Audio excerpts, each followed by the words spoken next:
All right, so I know that you have been live streaming pretty much this entire trial, and I'm sure probably the pretrial proceedings as well. And it came to both the court's attention and defense counsel's attention recently that you had been on your, what do you call those things that you do? It's not a podcast, or is it? Do you still call it that? It is a podcast, okay. But it's a video podcast. Okay. Anyway, we'll call it a podcast.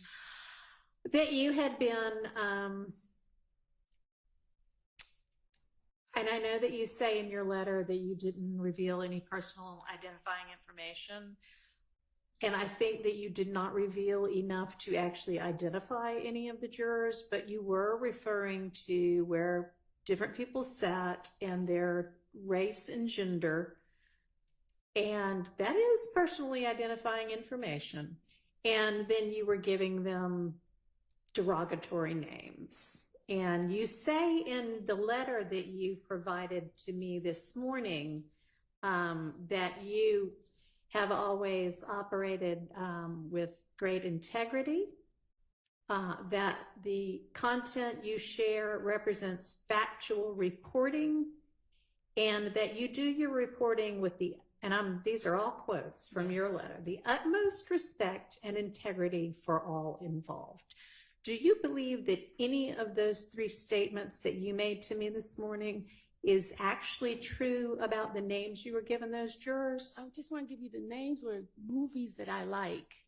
And, you know, SpongeBob is my daughter's favorite cartoon. Do you think that those showed respect and integrity to the jurors?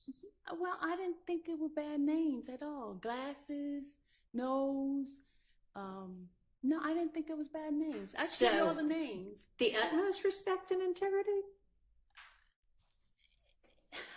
I think it's depend on the individual. Well, to me, I felt it was utmost respect. Well, I do not feel that. That seems like the kind of thing that a kind of mean person does on the playground in grade school. You think so? I do. I don't think that shows the least bit of respect or integrity to the jurors or to the court system.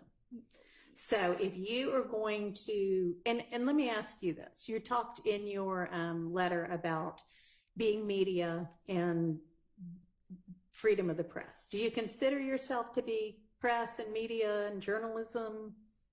I consider myself being a content creator. I create content for the community and give information. As far as journalism, I didn't go to school. I've taken some classes and things like that. But I mean, the information I believe is very vital for the community. I don't disagree. I mean, this is court. It's one of the most important things we do in our country. But you say my role is to deliver news and information. Mm-hmm. So, I mean, do you, to that extent, consider, and you say you want to represent factual reporting. So do you, to that extent, consider yourself to be media, even if it's non-traditional media? Yeah, I would think I would, because I've taken courses of like etiquette and things like that.